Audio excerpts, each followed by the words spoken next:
12th class. Good evening, everyone. As you know that I am your teacher, chemistry teacher Marvin Baloria. So today we are going to start chemical kinetics and उसमें भी कुछ हम rate of reaction के graphical analysis करेंगे. क्या करेंगे? Graph को analyse करेंगे. तो किसकी हम करेंगे? रेट ऑफ रिएक्शन की. As we know that हम लोगों ने पढ़ चुके हैं कि रेट ऑफ रिएक्शन क्या होता है, उसकी इक्वेशन, ये सारी चीजें हम समझ चुके हैं. आपको एक चीज पता है, सपोज दैट मैंने एक रिएक्शन लिया, the reactant are is forming product P. अब आपको पता है एक टाइम पे प्रोडक्ट हमारा 0 होगा और हमारा जो रिएक्टेंट है वो 100% होगा. रिएक्टेंट आपका क्या होगा? 100% होगा और प्रोडक्ट आपका 0% होगा. धीरे धीरे क्या होगा, आपका जो रिएक्टेंट है वो कम होता जाएगा और प्रोडक्ट आपका इंक्रीज होता जाएगा. ऐसे ही ग्राफ को आपको रिप्रेजेंट करना है ग्राफिकल में. तो सबसे पहले हम क्या करेंगे कि हम इस रिएक्टेंट साइड के ग्राफ को डिनोट करेंगे, यहाँ पर रिप्रेजेंट करेंगे और आपको बना के दिखाएंगे. देखिए और एक क्वेश्चन भी यहाँ पे आप देख सकते हैं, on x-axis I have taken time t and on the y-axis I am taking concentration.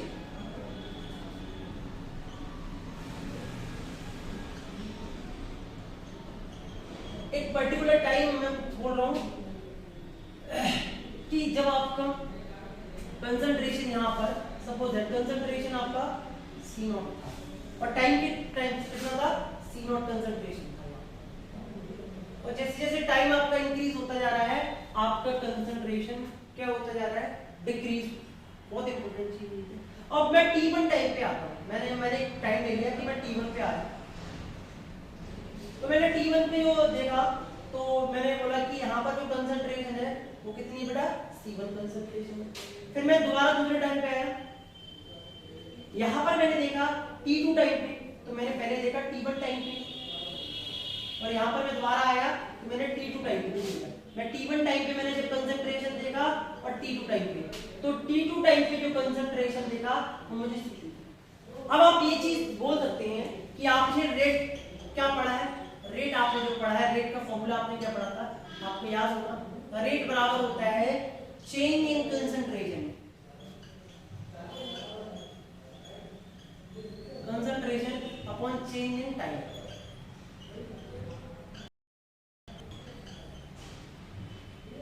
बहुत important, change in concentration upon change in time. तो रेट के लिए आप यहाँ पर लिखें रेट का.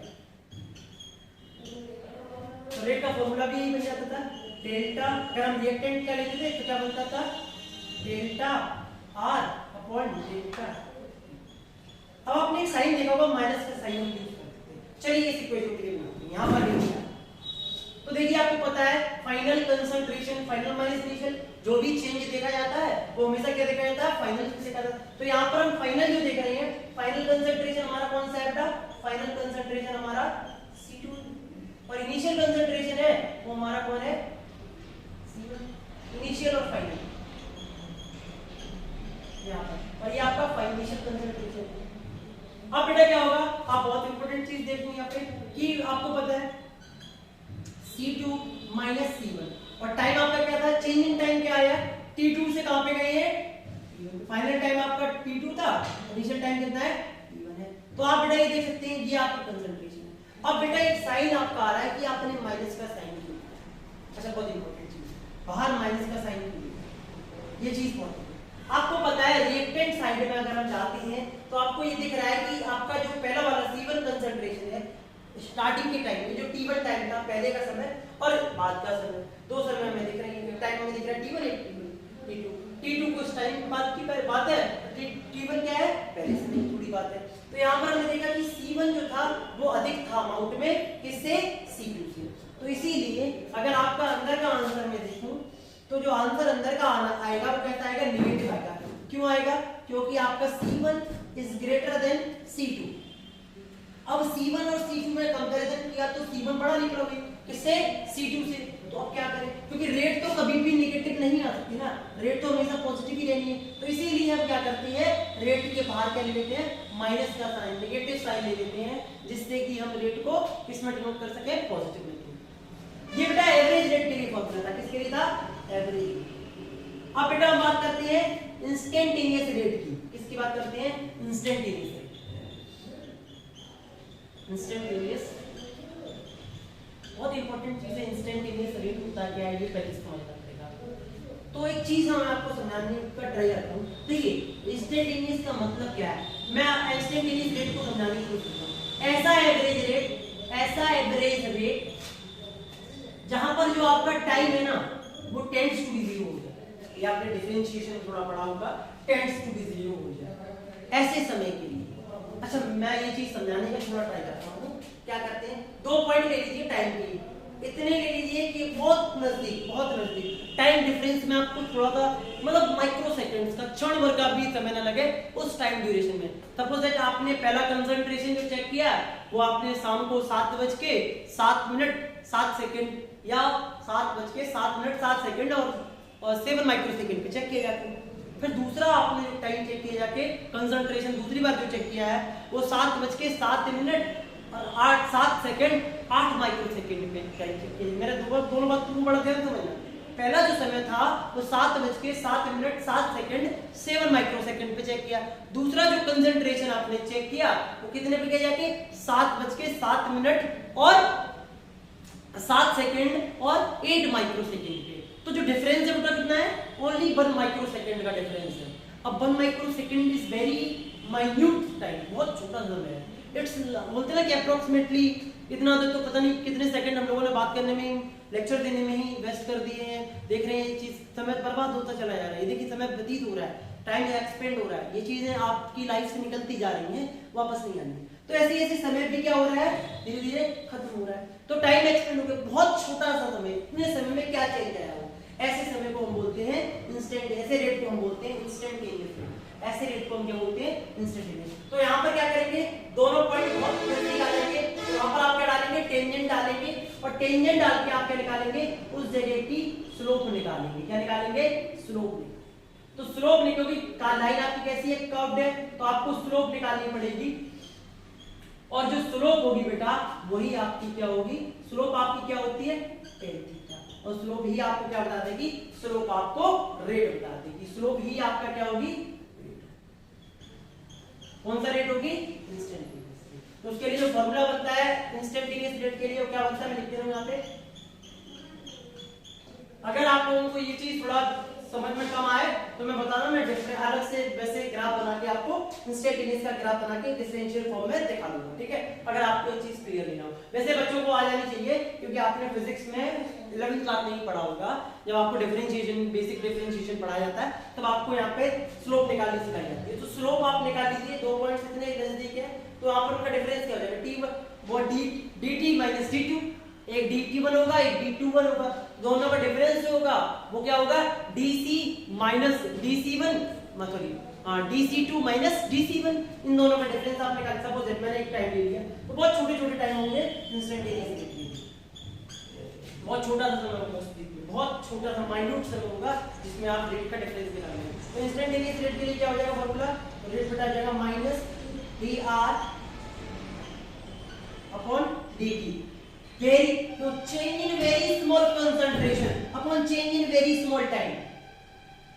Instantaneous rate क्या बोल रहा है? Change in very small concentration, change in very small time. बहुत छोटे से समय में चेंज और बहुत छोटा सा कंसंट्रेशन का चेंज, वही आपकी क्या है? इंस्टेंटेनियस रेट है, वेरी स्मॉल। तो इसे निकालते कैसे हैं? इसे निकालने का फॉर्मूला है, स्लोप को आप निकाल लीजिए, यहाँ पर tan थीटा। ये फिजिक्स का काम है, अगर आप बताएंगे तो मैं आपको अलग से समझा भी दूंगा, कोई मुझे प्रॉब्लम नहीं, ठीक है? बट हाँ ये आप फिजिक्स का काम है, इंस्टेंटेनियस। हाँ एक चीज और है, जिन बच्चों को इंटीग्रेशन आते हो वो बता, नहीं जो जिन बच्चों को इंटीग्रेशन आते हो वो बेटा अच्छी बात है। जिन बच्चों को इंटीग्रेशन नहीं आते हो तो वो मुझे अलग से बता सकते हैं, मैं उन्हें एक्सप्लेन कर दूंगा इंटीग्रेशन। क्योंकि आपको नेक्स्ट जब न्यूमेरिकल हम रेट लॉ के करेंगे तो रेट लॉ के न्यूमेरिकल्स में आपको ये चीज पढ़नी पड़ेगी। इंटीग्रेशंस क्या होते हैं, इंटीग्रेशन आने चाहिए। रेट लॉ के सारे न्यूमेरिकल इंटीग्रेशन की हेल्प से ही होंगे। अब जो हमें पढ़ना है वो सेकंड ग्राफ पढ़ना है। वो किसके लिए पढ़ना है बेटा? वो हमें प्रोडक्ट के लिए पढ़ना है। जैसे कि हमने एक रिएक्शन देखा था, that reactant R is forming P। तो अब धीरे-धीरे क्या होगा, जो आपका रिएक्टेंट है वो डिक्रीज होता जाएगा और आपका प्रोडक्ट क्या होता जाएगा? इंक्रीज होता जाएगा। तो प्रोडक्ट की कंसंट्रेशन, प्रोडक्ट का रेट आप कैसे निकालेंगे? प्रोडक्ट में भी चेंज आ रहा है, प्रोडक्ट आपका देखिए धीरे धीरे मैं आपको यहाँ पे इस तरीके से समझाने की कोशिश करता हूँ। इस सपोज आपके इस बकेट में क्या रखा है, इसमें आपका सोडियम रखा है प्लस क्लोरीन गैस रखी हुई है, ये रिएक्ट करके क्या बना रही है, सॉल्ट बना रही है, दैट इज NaCl। अब इस जनरल एग्जांपल है, इसे आप केमिकल से ना जोड़े कोई भी, मैं आपको एक बेसिक एग्जांपल के तौर पे, धीरे धीरे क्या होगा आपका NaCl बनता जाएगा, धीरे धीरे उसकी कंसंट्रेशन में जो वहां पे इसकी मात्रा होगी वो धीरे धीरे चेंज होती जाएगी, बढ़ती जाएगी, और इसकी कंसंट्रेशन में क्या हो जाएगा, डिक्रीजमेंट हो जाएगा। जो आपके रॉ मटेरियल्स हैं वो क्या होंगे, डिक्रीज होंगे, और जो आपका फॉर्मिंग मटेरियल है वो बनके तैयार हो जाएगा। तो आपने देखा कि धीरे धीरे रिएक्ट जो आपकी रिएक्टेंट है वो डिक्रीज होती जा रही है और प्रोडक्ट आपका बढ़ता जा रहा है। इस प्रोडक्ट के चेंज को भी कैसे देखेंगे, इसे तो चलिए इसके लिए हम ग्राफ बनाते हैं।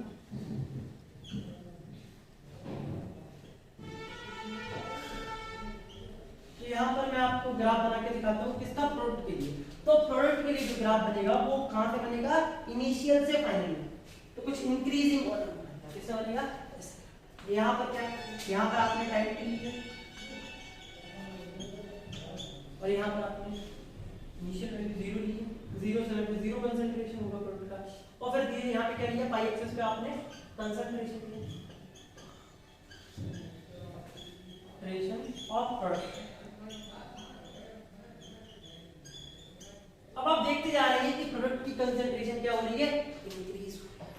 चलिए मैं भी उनमें से नहीं हूं, मैं भी बिना एग्जांपल के मानने वाली हूं। मैं गया T1 टाइम पे, तो मैंने जब T1 टाइम पे देखा तो मुझे कुछ कंसंट्रेशन मिली, वो कितनी मिली, फिर मेरा थोड़ा देर बाद मेरा मन हुआ चलो थोड़ी देर बाद चलते हैं कंसंट्रेशन चेक करते हैं, थोड़ा समय बीत गया, मैं थोड़ी देर बाद गया T2 टाइम पे गया, तो मैंने T2 टाइम बाद देखी तो कंसंट्रेशन मुझे कितनी मिली, C2 मिली।